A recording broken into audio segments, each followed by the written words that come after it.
What's going on, guys? It's Aaron Vanderman down here with Sherwood Dodge. And today I have a 2021 Ram 1500 Class Express for you guys. This vehicle is classified as a tradesman, so it comes with heavy duty shock absorbers in the rear. Now, if you come on the side here, you do see that this vehicle comes in nitro blue.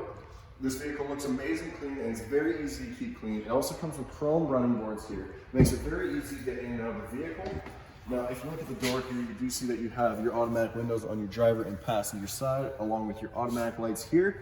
Now, if you're looking at the steering wheel, you do have your hands-free Siri right here, also with your gear select and your cruise control, and you have your 5-inch touch display screen there. And you also have your gear select, your 4-wheel lock, your 4-wheel low, and of course your 2-wheel drive with your trailer brake as well. This vehicle does come with a bench seat, but you also have a full down center console with 2 USB ports in there that connect your phone to your screen. Now, if you guys want to follow me in the back here, you do see that's a quad cab. You got tons of space back here with the seats up, but you can also fit some passengers back there with the seats down.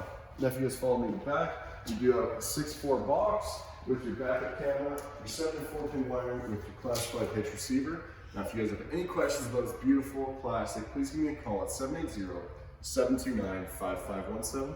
And again, guys, it's Aaron Vanderman with Sherwood Dodge. Thank you, and I look forward to talking with you all soon.